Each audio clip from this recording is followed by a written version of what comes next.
Hi guys! Welcome to my vlog. So, ito yung Hong Kong trip namin last year pa.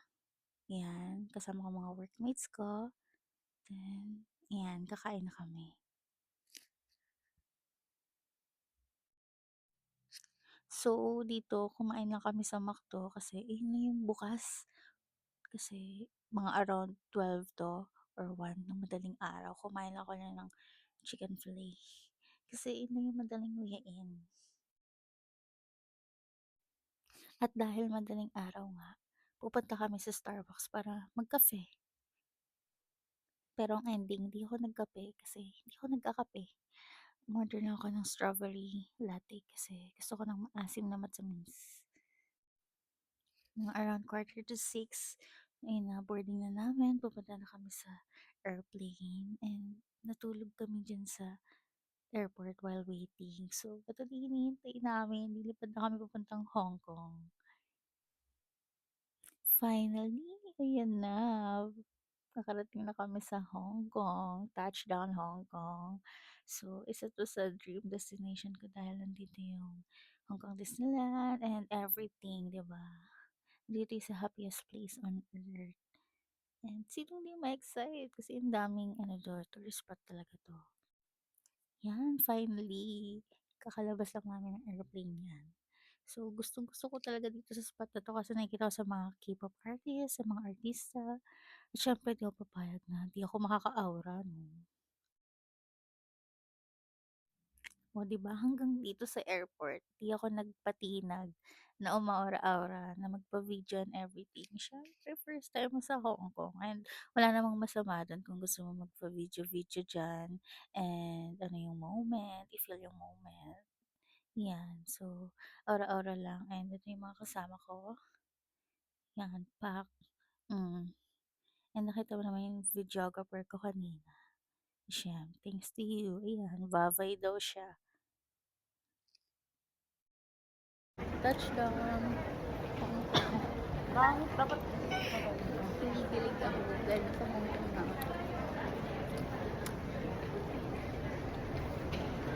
ang lamig na dito. Buti nakapanglamig din ako. So this was last January 3, 2025 and super duper lamig. Winter sa kanila. Pero hindi nag-snow mga V. So ngayon, nandito na kami sa connecting train papunta sa labas ng airport. So, ayan yung mga katrabaho ko. Oh, ngiting tagumpay ang mga engineer at nasa Hong Kong na sila. So, ito yung trip namin, kaming mga engineering team and kailangan namin magliwaliw dahil super stress na ang mga person sa work. Kala bala is stress talaga pero true.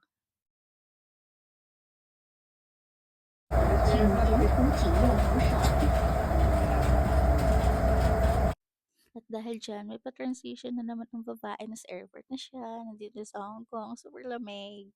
And ayan, ayun yung basta sasakay namin papuntang hotel. Ang lamig talaga. At dahil super duper lamig, nag-decided kami mag-KFC kasi yun na yung malapit sa hotel. And ang laki ng chicken. Oh. Time to eat. Oh my God, ang laki. Ay, ayos din pala, babe. Try mo. Lagi ba laki? Oh. Saan ka dyan? Oh, ang laki. Ang laki yun. Okay naman. Kain. Parang hanggang ano na to, hanggang dinner ba? Hanggang bukas ko na yan. Grabe, tas dalawa pa yung ganito na. Dalawang chicken. Tas, Same lang, may ano lang to. Parang egg ano tart sila? something. Mother Earth friendly. So, wala akong masabi sa KFC ng ibang bansa. Grabe, napaka-tender ng chicken. Maganda yung pagkaluto. Tapos, ang laki pa ng serving. Napakabongga mag-KFC sa ibang bansa. Pero dito sa Pinas, napakaliit. Tapos, ang bagal pa ng servings. Charot. Pero masarap naman. Pero mas masarap pa rin sa ibang bansa.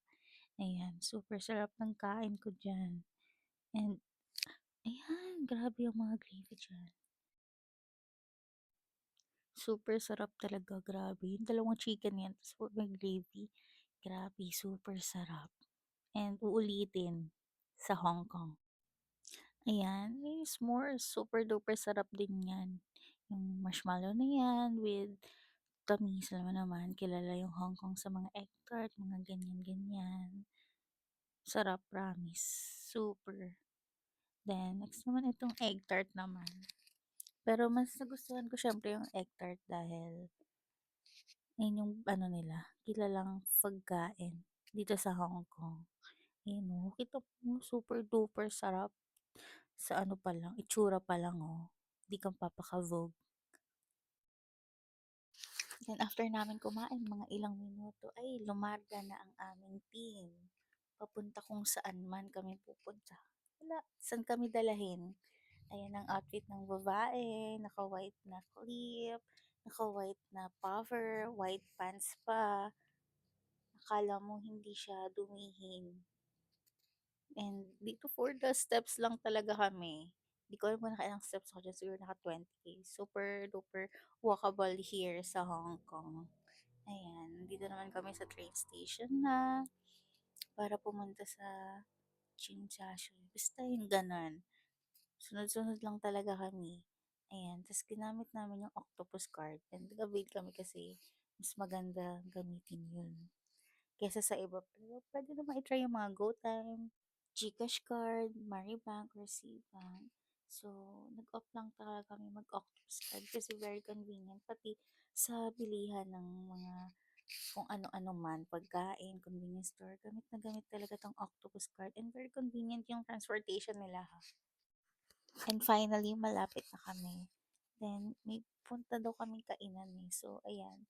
Tinikman ko yung parang mango-mango niya. Pero lasang bilo-bilo siya talaga to eh. And ayan, yung may award. Nakita mo may award. Kineme na yan. May sabaw yan sa loob. Pero masarap naman siya. Taste test namin. Taste test. Pero dapat nakalayo ka.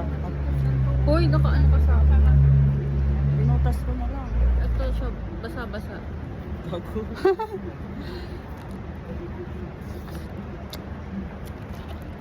Ba't ganun lasang ano? Lasang. Yung isda. Hawakan mo ah. Wait lang. Bibigyan lang. Ito siya. Ano, basa-basa siya. Nahuhulog. Oh my God. Hawakan mo. Mm. Taste test. So, masarap naman siya. Lasang isda. Kaso ang hirap niyang kainin dahil nagbe-burst talaga. Dapat kainin mo ng buo or kailangan butasin mo muna. Wala na siya. I-rate ng 10 out of 10. And take note, sobrang haba ng pila dito. Pero pinilahan talaga namin kasi gusto namin matikman tong dumplings kinemerot nila. Pero masarap. Masarap talaga siya. Tapos may iba siyang flavor. Ayan. O, for talafang lang kami. Dahil super duper sarap. Swear. Then, after namin kumain, ay iba na kami tao. Papunta kami dun sa tourist kinemerot. Kung saan dikit-dikit lang daw yung mga tourist attractions, tourist spots. Ayan. Around 6 p.m. na nito. And ang dami talagang tao. Pero hindi naman super duper crowded. Ayan. Tatawid lang kami dyan. And then, ayun na. Ayun na yung Avenue of Stars. Kitang-kita mo na. Tapos, pupunta kami yan sa bus, Kinemerot. Pero syempre, di nagpatinag talaga mag-transition ang babae. And ayan, naglalakad na kami. Kitang-kita mo na yung Avenue of Stars. And talagang walkable dito sa Hong Kong. Talagang mapapa-exercise ka, enjoy maglakad-lakad dahil super duper ganda ng view as in, lalo na ngayong gabi. Wow! Ayan, super duper saya-saya niya talaga. Oh. Super duper lamig. At enjoy na enjoy ang babae. At syempre, di magpapatinag. Ang transition na naman. So, ayan. Super duper daming tao dyan. Sa Avenue of Stars. Magpa-city lights kinesis. Asa na kayo mga? We are here at At Victoria Harbor. Ay, Avenue of Stars. Avenue of Stars. Ang tagal. Kami ng Light show. walking down. Punta kami sa kanila kasi Kasi, nag-week pa kami. Oo, nag-jogging siya. ay, talagang nag-short pa siya. Super lamig. Nagta kami sa Pinas. Doon lang ata yun. So, ayan yung view. And maikli na lang yung binidyo ko dyan kasi super duper haba. And ayan, after nun, pumunta kami dito sa Big Bus, Hong Kong. And kitang-kita naman na super duper haba ng pila. Ang daming sasakay sa bus na Itsu. So, etong, ano naman, Big Bus Kinemerut ay nabook lang namin sa Klook. Itong ticket na yan. Para makasakay kami dyan. Yan. Kakaundagaga na para hanapin yung QR code.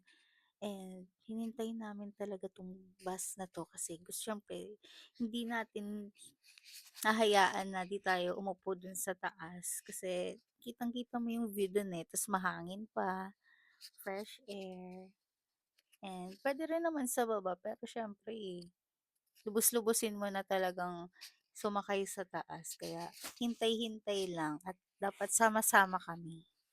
Yan.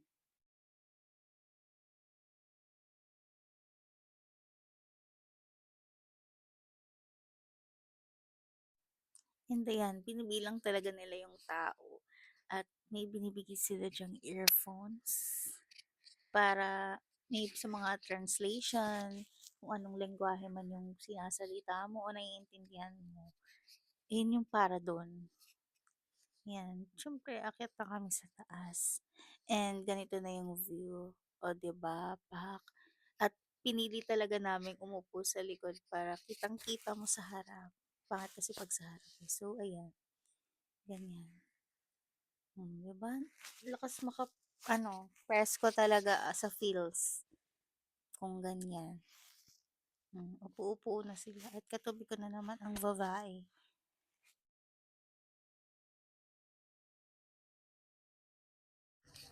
So, ito na yung big bus na earphones. Diyan mo siya ikakabit. So, buksan na natin. Unbox muna natin. And super duper hirap iantay yan. Talaga naman. Kita mo, paikot-ikot ang babae. Ayan. 'Di ba?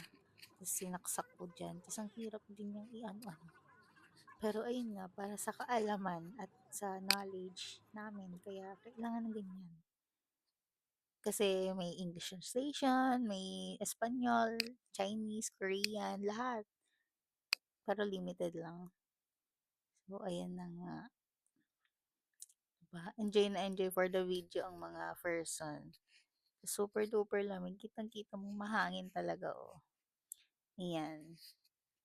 Tapos dito pa senti-senti lang ako. Kunyari, parang uwi lang ng probinsya ang atake niya. Nag-enjoy sa view. Siguro mga 30 minutes na ride to. Ayan. Tapos kada stop mo dyan, i-explain nandun sa earphones, yung about dyan. Pero alam ko may app na kailangan i-download. So, ayan. Pero pwede ka rin mamili ng language dyan. Minsan, tinatry ko dyan yung Espanyol. Ay, kala mo naman talaga. Pero syempre, English tayo. Ayan, i-explain lang lahat ng pipigilan nyo para kang nag-field trip. Ganun yung atake niya. And mas no, mas makabago na yung field trip na ganyan. Ayan, tingin-tingin lang sa view. Tapos dito, ay grabe, sobrang hangin talaga. O, tuwang-tuwa ang mga babae, ang mga person na yan. Para kang nagro-roller coaster sa sobrang bilis ng bus. Tapos, grabe yung paakyat baba. Pero syempre depende sa ano yun, no, sa daan. Pero nakaka-enjoy talaga siya. Uulitin ko to, pero sa ibang lugar naman. So, ayan, diba? Ayun yung mga pinuntahan namin. Tinime-lapse ko na lang siya. Mga 18 minutes to. Tapos ayan, titigil kami. Tapos explain nun. Ayan, diba? Ang saya. Para kang nag-roller coaster talaga sa buong Hong Kong. Ayan, diba? Kung ako sa inyo, pag nandito kayo sa Hong Kong, i-try nyo na to.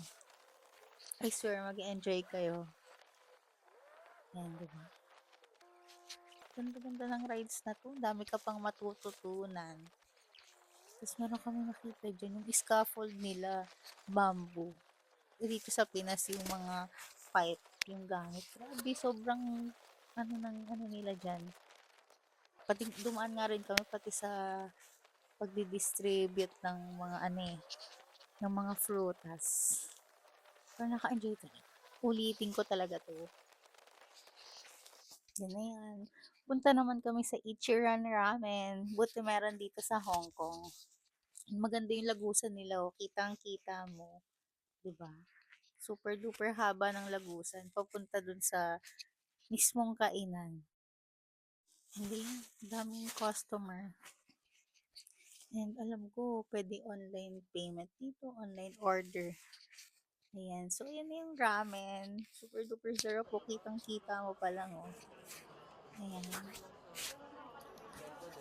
After super duper daming lakad at gala, deserve talaga na mag-ramen. Grabe, nakakatanggal pagod, swear. Charis. Pero yun nga, nakaka-comfort talaga siya. Lalo na super duper lamig sa Hong Kong. Ayan. Nakakatanggal ano talaga. Tanggal lamig, tanggal pagod. Masasabi ko, itong Ichiran Ramen na to, ang sarap. So, kailangan niya rin itry yan. Kahit hindi man sa Japan, at least meron sa Hong Kong, di ba? Super duper sarap ng broth, ng noodles, ng itlog. Tingnan mo naman yung pagkakaluto ng itlog. Napaka-perfect para sa akin, ha. As in, super duper sarap. For the lafang talaga ang person. Kahit super duper init. Go lang. Kasi yan, lalo na pag mainit, ay ang sarap. Pero pwede ka rin mag-add ng nori. So, hindi ko na videohan pa yung nori. Madami pang side dish. Mga fried dumplings and everything. Ayan. Super duper sarap talaga. Must try. And sa lahat ng natikman ko, ito yung masarap talaga itong Ichiran Ramen. Diba? Pak na pak. Then, ayan, uwian na. So, see you on my next vlog. Bye!